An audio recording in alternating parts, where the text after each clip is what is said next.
Welcome to the Deep Dive. We take complex topics, unpack them, and help you understand what's really going on. Today, we're looking at a fascinating article co-authored with a leading ESG expert, Giacomo Greci. That's right. And this deep dive, it gets into something quite unique. How Giacomo Greci, who's a prominent ESG auditor and fraud investigator over in Europe, uses a background in childhood coding. Coding. That Yeah. sounds unexpected for ESG. Exactly.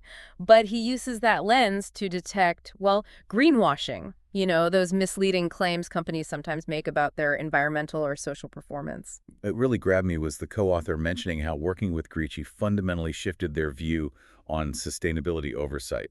It's not just checking boxes. No, absolutely not. His approach, it's this blend of deep technical skill and this really sharp ethical intuition. It's a much more rigorous way to look at these reports. And the origin story involves a Commodore 64. Yeah, believe it or not, the article stresses how foundational that was. It wasn't just about learning code, it was about shaping a way of thinking. Critical, analytical, Yeah. looking at complex systems. Greci himself talks about it like training my mind to see patterns, anticipate problems, and trust my intuition. That last part is key, isn't it? That gut feeling when something isn't quite right. Absolutely. It's that mix the logic and the almost sixth sense.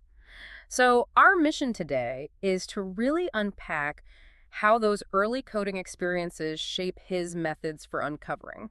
Well, let's call it sustainability misrepresentation. Okay, so let's dig into this programmer's instinct the article talks about. Early coding trained him to spot subtle issues, not just the obvious bugs. Exactly. And to trust that instinct. The article gives a great example, an environmental report that looked, well, almost perfect. Yeah, flawless year-on-year improvements, the kind that usually sail through standard audits. Too perfect, maybe. That's precisely what Greci thought. His comparison was spot on. When code is too flawless, it often hides a deeper issue. It's a really neat parallel. It really is. So how did that play out with the environmental report? What was the deeper issue? Well, this is where it gets interesting for ESG. He went beyond the headlines, looked at the underlying data, the structure, and found the company hadn't actually reduced emissions in the way they claimed. Ah, so not quite falsified data, but something else. Right. They'd cleverly redefined their operational boundaries. Basically, they shifted some high-emission activities outside the scope of what they were reporting. Green window dressing, as the article calls it. Wow. That's subtle. Very subtle and easily missed if you're just looking at the final numbers. It shows you need more than just verification. You need that skepticism, that intuition that something doesn't add up, even if the math checks out. Yeah. It's that blend the co-author highlights, rigorous checks, plus that gut feeling. Precisely. And that ties directly into his idea of system architecture thinking. He sees these ESG frameworks not as lists of data, but like software architecture, interconnected systems. Okay, that makes sense. Like in software, the real problems are often in the connections, the interfaces, not just one faulty module. Spot on. So he doesn't just look at one KPI, say scope 3 emissions reduction. He traces it back. How does it connect to procurement, supplier engagement, logistics, the whole chain? Right, because scope 3 is notoriously tricky. It's the whole value chain, indirect emissions. So you have to look at the underlying systems. Exactly. If a company claims big scope 3 cuts, Greci is digging into those foundational things. Are the policies actually changing? Is supplier engagement real? If the underlying architecture is shaky, the headline number is suspect. And he talks about interface failures, which I found really insightful. Like errors happen where departments meet or where different reporting frameworks connect. Yeah, because responsibility gets blurred or assumptions aren't checked. It's often in those gaps where things go wrong or where manipulation can creep in. So you absolutely have Yeah. to look at the whole interconnected system, not just bits in isolation. It's a much deeper audit. It really is. It's about testing the integrity of the whole ESG ecosystem within the company. Okay, let's shift to pattern recognition. The article connects his Commodore 64 debugging finding tiny glitches in code to spotting ESG data anomalies. Yeah. How does that work in practice? Well, think about it. He's not just looking at the numbers themselves, but the patterns. How fast are things changing? Does it line up with operational growth, with industry trends? Is there normal variation? He looks for data that's too linear, right? Suspiciously smooth. Exactly. Yeah. Real-world operations have bumps. If the ESG data is a perfect upward curve, that raises a flag. Or if it deviates wildly from benchmarks without a clear reason. The example they gave was emissions dropping significantly, but energy use or production staying flat. That just doesn't compute, does it? Logically, no. Where did the emissions magically go? It prompts questions, and he uses dynamic data tests, too. What are those? Basically, seeing how ESG metrics react to small operational shocks or market shifts. Real data tends to fluctuate, show some volatility. Fabricated data often stays unnaturally stable, like it's resistant to reality. It's like stress testing the data itself. Interesting. This ties into the idea of technical curiosity as ethical armor, wanting to know how things work underneath. That's a key point the co-author makes. For Greci, just seeing a program run wasn't enough. He needed to understand how it ran, the mechanics. And he applies that to ESG claims. If he can't reconstruct the system behind the claim, Then the claim isn't fully credible, not yet. It drives him to ask the deeper, sometimes uncomfortable questions, to poke at the assumptions, look for the logical gaps. treating ESG statements like complex code where every part has to logically connect makes sense. Absolutely. If there's a disconnect, that's a vulnerability to investigate. Now, the debugging approach to ESG verification. The article mentions a diversity and inclusion case that was pivotal for him. Yes, apparently the company's D&I data looked great on paper, really impressive numbers, but again, that programmer's unease kicked in. Something felt too neat. So he debugged it. Yeah. By tracing those headline stats back to HR policies, organizational charts, the actual structure, and he found the improvements were mostly in temporary roles, contract positions. So not fundamental change in leadership or permanent staff. Precisely. The core structure hadn't really become more diverse. That realization, the article says, really cemented this connection for him. Programming instincts applied to ESG oversight, testing the system under pressure. And the article lists specific techniques he uses, like debugging tools for ESG. Yeah, really practical stuff. Dependency tracing, following a good outcome backward through all the steps that supposedly caused it. Boundary testing, like asking, what happens if conditions change? Does the story still hold up? Stress testing the narrative, Yeah. essentially.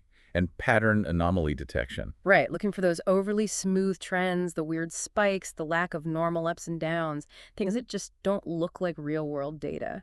Based on this, he's identified some common manipulation patterns, useful for anyone trying to see through potential greenwashing. Definitely. First, selective disclosure.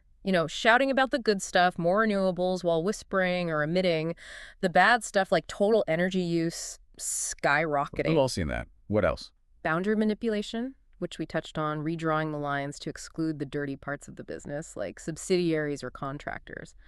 Over-smoothing those fake-looking linear improvements. Right, the too good to be true data. Exactly. Then narrative inflation, making a small pilot project sound like a massive systemic change.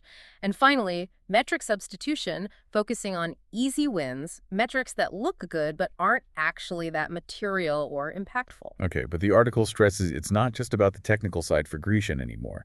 He balances it with ethical intuition. Yes, that's a crucial evolution, the co-author points out.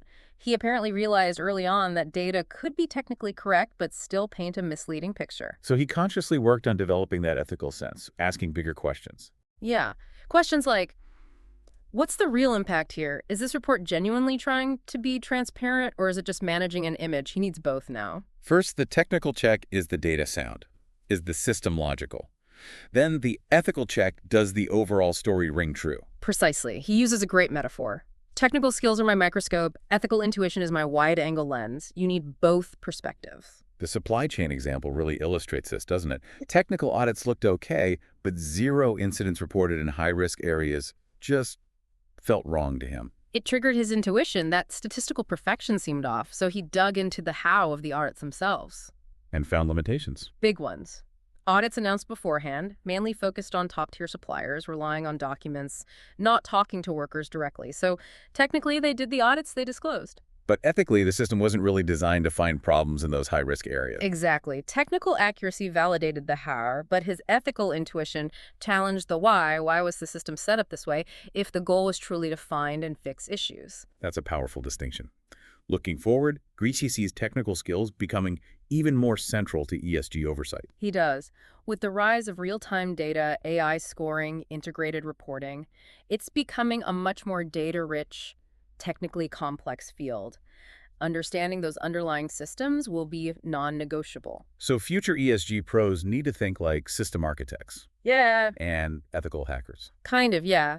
Testing the integrity of these complex reporting systems, looking for vulnerabilities, not just accepting the output. What skills does he see as critical? Advanced pattern recognition, definitely. Auditing data governance, thinking across disciplines, connecting ESG to finance, operations, Yeah. and being able to really stress test these ESG architectures. But always paired with that ethical intuition, right? To spot the misleading narrative, even if the tech checks out. Always. That balance remains key. What about advice for people entering ESG without that coding background? The article shares some pointers from Greci. Yeah, it's really about cultivating the mindset. He suggests developing systems, see the connections, how everything links together. Embrace data fluency, get comfortable with data, question the metrics. And ethical resilience. Crucial, having the courage to challenge things, to stand by your findings, even when it's uncomfortable, and underlying it all, stay curious. Never stop asking, how does this really work? Exactly. His summary philosophy is great. Think like a systems architect, act like a data skeptic, stand firm like an ethical guardian, and never lose your curiosity. That's a fantastic takeaway. It really sums up this unique blend of technical rigor and ethical grounding. It does, and this whole deep dive into the article co-authored with Greci, it just underscores how valuable these maybe unconventional perspectives can be. That coding background brings such a critical lens to ESG. It shows that fighting greenwashing isn't just about the numbers. It's the systems, the logic, the ethics behind how information is presented. Absolutely. Makes you think, doesn't it? What skills or experiences from completely different areas of your life could offer a new way to tackle complex problems? What's your Commodore 64 moment waiting to be applied? It's a good question. This article, drawing on Greci's expertise and framed by the co-author's focus on clarity and strategic insight, really highlights the value of going deep, doesn't it? Truly understanding the mechanics. It certainly does. Thanks for joining us for this deep dive. Until next time, keep digging deeper.